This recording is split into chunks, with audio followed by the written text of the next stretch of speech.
মাননীয় প্রধানমন্ত্রী এসেছিলেন, রামি স্যার মা বাবা এবং তার বড় বোন তারা উপস্থিত ছিলেন, সান্ত্বনা দিয়েছেন।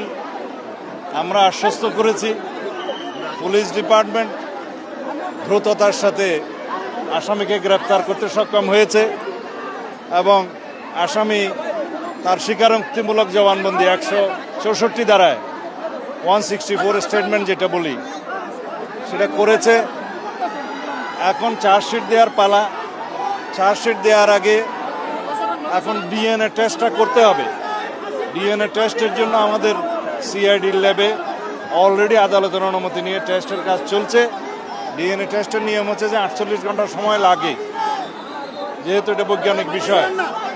সেটা শেষ হবে রবিবারের দুপুরের মধ্যে। আমরা রবিবারের বিকেলের মধ্যে ইনশাআল্লাহ আদালতে চার্জশিট দাখিল করতে পারবো এবং তারপরে অত্যন্ত দ্রুততম সময়ের মধ্যে যাতে বিচার কার্য নিষ্পন্ন হয় সেজন্য আমরা চেষ্টা করব, যাতে সর্বোচ্চ শাস্তি নিশ্চিত করা যায়। সেজন্য প্রসিকিউশনের পক্ষ থেকে আমাদের জোর চেষ্টা থাকবে। আর মাননীয় প্রধানমন্ত্রী আশ্বস্ত করেছেন রামি স্যার বড় বোন তার জীবনের সমস্ত পড়াশোনার খরচ এবং তার অন্যান্য আনুষঙ্গিক ব্যয় সব কিছু উনি বহন করবেন এবং রামি স্যার মা বাবা এবং রামি স্যার বড় বোনের জন্য একটা আশ্রয়স্থল, তারা নিরাপদ আশ্রয়স্থল চেয়েছেন, সেটা মাননীয় প্রধানমন্ত্রীর প্রতিশ্রুতি দিয়েছেন। খুব স্বল্পতম সময়ের মধ্যে সেটার ব্যবস্থা করবেন।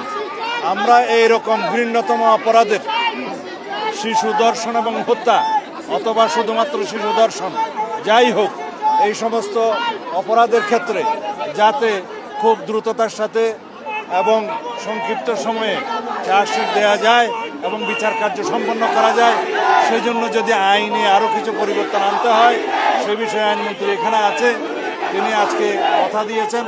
ক্যাবিনেট মিটিংয়ে আমাদের এটা আলোচনা হয়েছে, তিনি সেই বিষয়ে আইনি সংস্কারও সাধন করবেন। যেখানে প্রয়োজনীয় সংশোধনের দরকার সেটা আমরা করব। এইভাবে আমরা দেশে এরকম ঘৃণ্যতম অপরাধের যাতে আর পুনরাবৃত্তি না হয় সেই জন্য চেষ্টা করবো ইনশাআল্লাহ। ধন্যবাদ। পরিবার চেয়েছে সুষ্ঠু ন্যায় বিচার দ্রুততম সময়ের মধ্যে, সেটা পরিবারের 1 নম্বর চাওয়া এবং সেটাই স্বাভাবিক।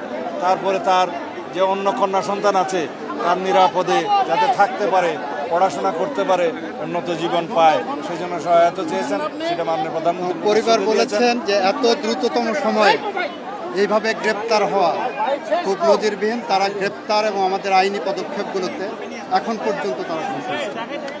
আচ্ছা, আরেকটা বিষয়, যে দায়িত্ব নেওয়ার কথা বললেন আপনি, সেই দায়িত্বটা কি তারেক রহমান সাহেব নিজে নিচ্ছেন নাকি প্রধানমন্ত্রী হিসেবে নিচ্ছেন?